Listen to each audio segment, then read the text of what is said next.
Um, as you know, it's been a very tough time for a lot of us. It's been a very tough. Good morning, good afternoon, good evening, good whatsoever time you may come across this video. This is your girl, Franca Ideally One of the universe, Franca Ideally One of Sheshege Nation. Please, if you love what I'm doing, do not forget or hesitate to subscribe to this our channel. Today I am going to be giving the message out about omotola jalade-ekeinde. She spoke about the police brutality in Nigeria and the bad government in Nigeria. That today is not the first day she started protesting against all this issue of police brutality. That she have been doing it right from time. That she is not doing it because of any government or because someone gave her money or because someone is pushing her to do it. She's doing it for the betterment of our country called Nigeria, for the betterment of her children's future, for the betterment of on of her unborn generation. That is why she is doing it. That the brutality of police and the bad leaders, that is just too much and is unacceptable. Everybody need to come together to start fighting this issue so that it will get change for once and for all, because the brutality is just too much. It's just too much because it has taken a long time, maybe for 20 years now. 20 years, let me just call nearly 20 years, all this police brutality have been going on. Nobody have ever taken it seriously like the way we are doing now. What I'm pleading is that everyone still need to tie their bet up. We don't need to give up. We need to tie their bet up. We need to tie our bet up. And please watch our beautiful role model, long time role model. She never disgrace herself. She do not normally disgrace herself. No, since I have known her. Yeah, that is Omotola Jalade-Ekeinde, one of Nigeria, one of the whole wide world. This our Omotola she's an actress. When we were small, she used to act all these bontias movie, and she will forever remain in our mind, and she's a living legend that I know. Okay, one of them. Okay, I still remain your girl, Franca Idale, one of the universe, Franca Idale, one of Sheshege Nation. Please, I don't know the kind of people I'm moving with. If I'm moving with spirit, subscribe to this channel, support your sister. Do not be a hater, be a supporter. If you are not a supporter, I don't know what you are doing in this life. If you cannot support anybody, die and get out of their place. Okay? We need supporter. We don't need evil people that is waiting for someone's downfall before they will support you. You shall be the one that that is waiting for my downfall before you will support. You shall be the one to fall. I will be the one to raise you up in that moment of fallness. Support, subscribe. Don't be shy. Subscribe. Don't be stingy. Subscribe. Thank you. Have a nice day. Bye-bye. Bye-bye.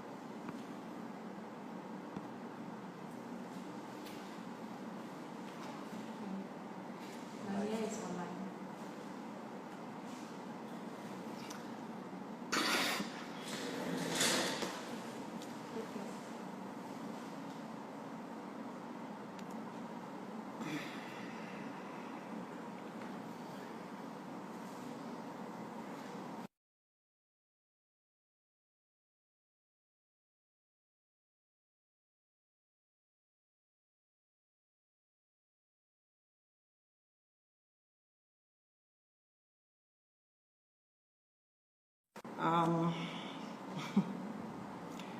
As you know, it's been a very tough time for a lot of us. It's been a very tough 2 weeks leading to this time, and it has exceptionally been very tough for me because coming out from the trauma that we all went through, and after the broadcast, I felt some sense of the broadcast I'm talking about, the broadcast with the president. I felt some kind of dissolution, just like everybody else. It felt like suddenly, everybody was very tired, and rightfully so. And I felt some sense of urgency to quickly call us back, because a lot of the tweets that were coming in were about people saying they wanted to leave the country, and you know how we are, we started to make jokes about these things. I started to get really worried that, a lot of people would just make jokes out of this, and all our energy would go down. So I felt the urgency to quickly remind us why we are doing what we're doing, and to let us know that we are actually winning, and that we needed to stop the leaving talks and just get back online quickly and apply more pressure. If you followed my tweets that day, which I did, I think about 5 or so, you would notice this quick succession of those tweets and what I was trying to say, and what I was trying to quickly tell people. Unfortunately, one of those tweets, the one which had the "if there are people who people need to come out quickly and talk about it," rubbed some people off the wrong way. After all said and done, I realized that a good portion of people actually understood what I was trying to say. A lot of people actually understood what I was trying to say. A lot of people reached out later and said they understood what I was saying. And so I was very confused as to why people thought that I would mean any harm. If you have been following me, you would know where I stand. I have never hidden my voice. I have never hidden my intention. I have gone through a lot of persecution. I just don't come online to talk about them. I have been an activist for 15 years. Before it even became something that's, is all over the social media and stuff like that, I've been fighting. And I have been attacked many times. Some of you have seen this attack. Some of you have had to, support me or, help me out and stuff like that. And there are some attacks that I've never even come online to talk about. There are some that are even quite serious, international, There are many things we don't talk about. So you can understand how very hurt I was, because there's nothing as painful as if you dedicate your life to something, or a group of us, ourselves, that you now feel that you are thrown to the wolves, and you feel like the people who have always been trying to get you now have an opportunity to laugh at you. It's a very eerie feeling. It's a very painful and very alone feeling. I realize now that there were a lot of hands behind the scenes. And when you are someone that people have been trying, the opposition or the people that you fight against have been trying to get for a very long time, usually they would come at me with their own normal pages and stuff like that, and so everybody knew who they were, and people would attack them back and stuff like that. But obviously we are in different times, and the whole system and the whole thing has changed. I guess the easiest thing to do right now was to go from behind and act like they're my fans as well, and attack me from that standpoint. So that way it makes it look more organic. It makes it look like, it's her fans that are attacking her, so that everybody can join on, knowing fully well the times. I'm not saying that what I wrote was perfect. It could have been worded differently, But if you notice, when I kept talking, the reason why I said that was because we had some information that they were going to come out and deny that they were anybody's. And my point, which I got to at the end of that tweet, was to say that whether they were bodies or not, whether you accept that you killed anybody or not, the fact that you went there to shoot at protesters, not just any kind of protesters. Our power was the fact that we were, what do we call it again? We were peaceful. Yes, that was it. The fact that we were peaceful, you know, and that is a big thing internationally. The fact that nobody there was throwing stones at anybody, the fact that nobody there was rioting, the fact that nobody was even fighting back, the fact that everybody was peaceful is a big deal. Under the UN Convention on Laws, of which Nigeria is a temporary member of. Nigeria is a temporary member of the Security Council of the UN. And so, coming from that, it's a big crime. It is a crime already. And that's what I was trying to quickly say, that look, they can't. So when I talked about, what was that word I used? When I talked about sensationalism, I wasn't talking about us. I wasn't talking about sensationalism from us. I was talking about them. Because if you notice, there was a lot of talk, right? There was a lot of propaganda and a lot of this did not happen, that did not happen, and you know, and all of that. It was very confusing. And I was trying to say, they can't let them not slow us down, because whether that or not, the most important thing is you went there and they already accepted. Remember that they already accepted that yes, the military went there to go shoot. So they can't deny that. And already accepting that is a crime, a major crime. And so I was trying to quickly bring everybody back to that. So having said that, my people, this is what I had in mind. And this is what I tried to bring up. And if you go back to all the tweets that I have been tweeting before that time, you will see that this is where I have been. Now let me go and correct the notion, because I saw a lot of people saying Omotola was paid, Omotola has compromised, Omotola. I'm an orphan. I lost my father when I was 12 years old. By God's grace alone, I worked very hard to become where I am today. If you know my story, you will know that I am not somebody that compromises. I am not somebody you can lure. I am too stubborn. I'm a rebel. I am not somebody you can lure with money. I do not respect money. I do not live for money. I live for purpose. And I have never in my life been bribed by government, even in places where I could have collected and chopped mouths. I have never collected government's dime, one dime. So what exactly will I be needing that compromise for at this point in my life? Is it that at this point now God has not blessed me from nothing? What will I want to be compromised for? By who? Where? Who is that person that can bribe me? Please, please, please. It's very painful to hear those things. It's very painful. I've challenged them many times. I've challenged them. I've said, if there's anybody out there who is a government official who has ever given me anything, should come out and say it. You knew the other time when we had a fight on Twitter where one of them came out and whatever, they said something about Jonathan, And I said, if you have ever given me anything, come out and bring out the proof. Did you see anybody come out with anything? So if I didn't then, why do you think I will now?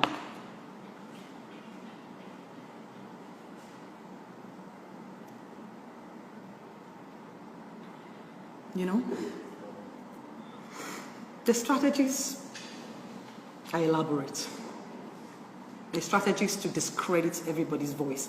If you are very attentive and you are very, they're very observant, you realize that it's not today that this strategy started. It's the strategies evolving. It's becoming more and more dangerous. I realized eventually now, after I took time out to, because sometimes when you're in a war front and you feel like the war is hot, it's only wisdom for you to retract and go and understand what's going on. And so I realized eventually that the strategy has changed and it is very elaborate. I beg you, please, people.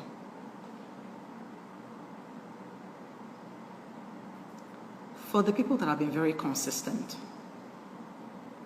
we need your support, we need your help. Sometimes it feels alone doing this. It feels very dangerous, and it feels very, you feel, sometimes you ask yourself, why am I doing this? So please, and please, omotola is not after anybody's money. I can never be compromised. Everything I do for myself, for my children, for my children's children, for this country to get better. Because who does not want to live in a sane society? If you go and check my antecedents, I didn't just start today. I mean, I posted this on my Instagram the other time, where I said, I think I posted, was the picture? I posted a picture side by side, yes, of me working with Enough is Enough 10 years ago. The picture is still there. 10 years ago. That was 2010. 2010. I mean, it's not the first time I've done that, but that was just, one of the, because they posted it, and so I had it to post. So, police brutality did not start today, and we've not been fighting it in just 2020. We started fighting it as far back as 2010.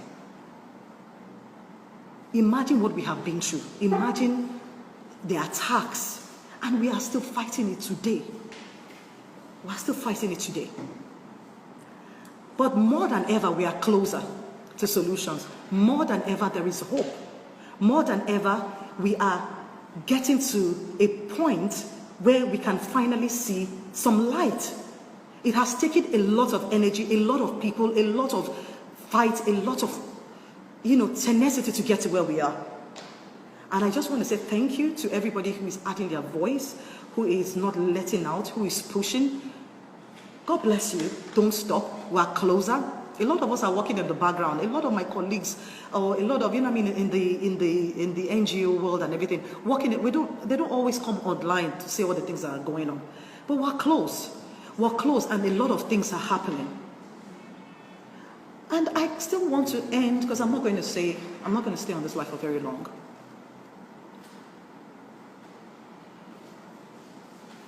I want to say that I want to talk to the government. Is it possible for you to govern the people that don't want to be governed?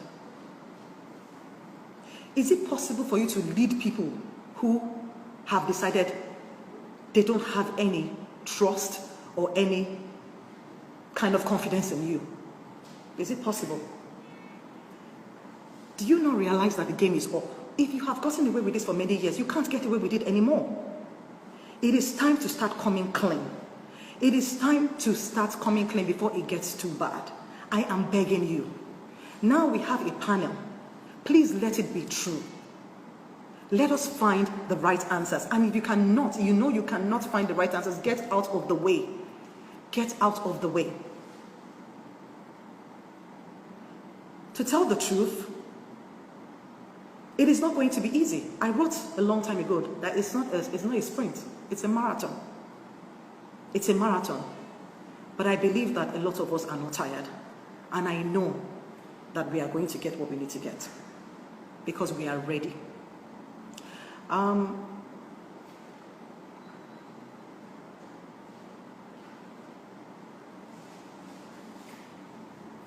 Just on the comments now.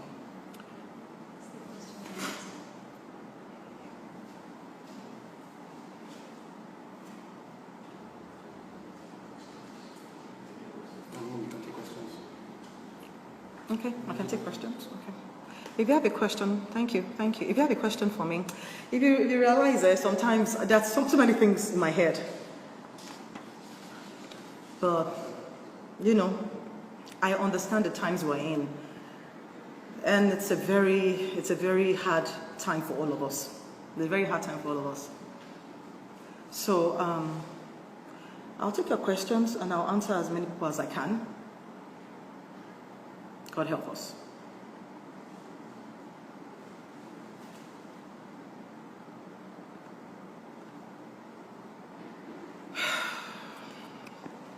Do you want to answer some of these questions? Okay, what is this?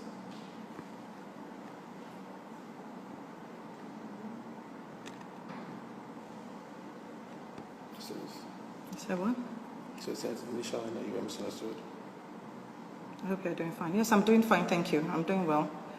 Yeah, I was totally misunderstood, but I'm glad that after the whole thing has died down, a lot of people have reached out and said, after the whole initial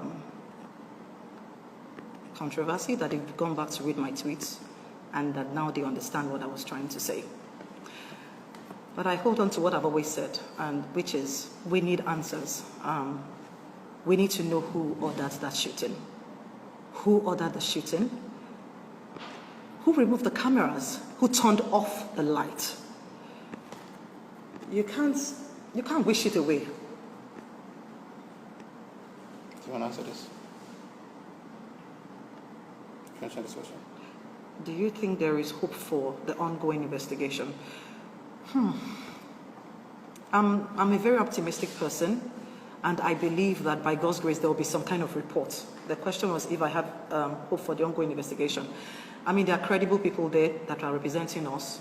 There are strong voices, and so I believe that things are going to come at them. Things are going to come at them, but I know there are strong people, and they'll be able to withstand. Do I feel like this will bring out the kind of results that we want? I hope so. I really hope so. But I feel that the plan is different, and I feel we are at a time when nobody's going to let go. So if their plan is to sweep things under the carpet, because they've done this kind of panels before. At least I've been called to one. I think it was 2017. So if the plan is to use this one to delay people and just, I mean, I'm sure by now they know this time around it won't work. Yes, something else. If all voices are one as yours, we will get there soon. Thank you. I hope so. Amen. Some questions on Twitter. Sorry? Got some questions on Twitter. Can you read them to me, please? The feminist coalition, how do we ensure they don't stop supporting this form of police brutality? So I don't know the people at the Feminist Coalition. I don't know them personally, but I have friends who are common friends with them.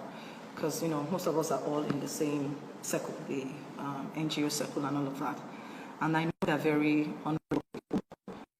I'm sure they won't stop. I mean, because what you guys don't understand is, I know that people have failed us. And I understand. I understand it. People have failed us. People that we've trusted have turned and gone into government, and then you're like, this person was a voice, and everything, and then they now use it for their own selfish gain, and now they go for office and positions and all of that stuff. All I beg you is don't distrust everyone. Because what else do we have? If you distrust everyone, then what do we have? So I mean, let's try. Let's try until somebody proves beyond others that they are thieves or that they do this for their own interest. Let's give them some support and let's see how. Because sometimes it's discouraging when you are doing so much. And don't forget that this is a very dangerous thing that we do. And we have families. We have families. People are talking into your ear. You have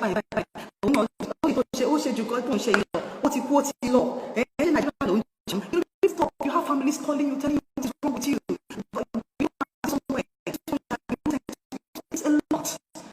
And so when you feel like you're doing this, and sometimes you feel like the people that you're doing it for, because you're doing it for yourself anyway, but you feel like you wish that they will support you and they throw you on the walls. It just feels like it's really hard. Sorry, I can't say it. The international community are doing about that. I know like I said earlier when I did my opening speech, Nigeria is part of a temporary member, by the way. Nigeria is a temporary member of the UN, what do you call them now? Sorry? Yeah, they're peacemakers. Nigeria in 2013, yes, sent the fifth highest troops, for UN missions, of which I was on one of the missions to go see our troops in Liberia. I'm sure some of you can pull up those pictures, of me taking pictures with them in Liberia and all of that. And this is how strong Nigeria has been. So Nigeria is a temporary member of the Security Council. So it's a big deal. So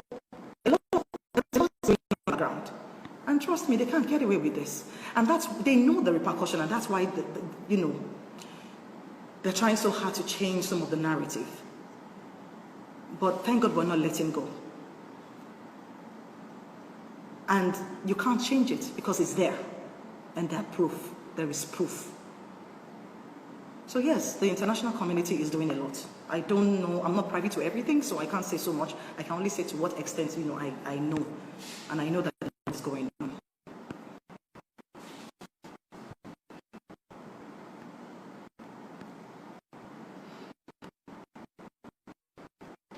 What do you think we can do to achieve our ultimate goal? Yeah, of this protest? I like what Mr. Douglas said, which is planning towards 2023. Because the truth of the matter is, in those days when there's a problem like this, the military will come in or there'll be a coup or something like that. Now, the world is frowning at that, so there can't be a coup.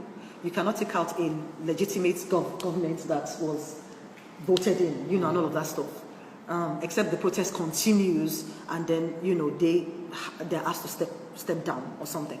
So the only way would be, I am not very sure, is to continue to make our voices heard, to make our voices loud, and begin to plan towards the next election.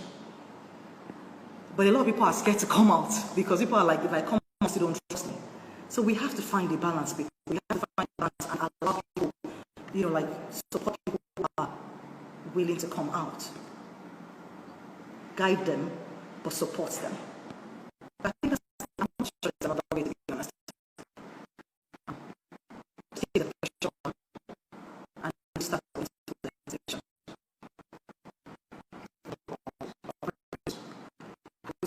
Engage people in community for that question so that they know we are for them and not against them. Do you have a suggestion? What are you going to say? You're going to say something? Oh, okay. To be honest, I think we have to start now, and I think this generation is doing a good job at that. I saw something before because I went off Twitter, I went off social media for like a week. I just needed to be with myself, and I was under a lot of, sometimes you just need to go, step back, So I have not seen a lot that's happening. So please forgive me if I'm not current. I don't know a lot that is happening right now, but I know before I went off, I saw that there were some calls for bodies to now start to go to the grassroots. That at the end of the day, what is the point of all of this we're doing if people in the grassroots don't really understand politics, right? Yeah. Don't really understand. So I know that also as celebrities, we have a lot of work to do. I think we need to start doing a lot of PSAs, and we need to go to the market, we need to go to the grassroots, start to talk to them and engage them. 1 minute. So I think we need to go and start engaging people and engage people wherever you are. Don't think that, okay, my houseboy, I'll give you an example. In my own house, for example, the security people in my neighborhood, we engage them. And a lot of them you'll be very surprised that a lot of people are actually activists. They are real activists in their hearts, but sometimes they feel like people don't care what they have to say. So I think just engage everybody that you can engage. Engage everybody around you. It starts with that as well. I think this is the most important question. Yes, the most important question, and this is how I am still going to end this, is who ordered the shooting? Who ordered the shooting? To be honest, I believe that we might need even the international community to come in, because I really doubt if I order the shooting, if I will hang myself. I don't want to say more than that, if you know what I mean. So we need to know who ordered the shooting of peaceful protesters at the Lekki toll gate. There is no escaping it. There is no escaping it. And the earlier we can answer this question and move on, the better. God bless us. God bless Nigeria.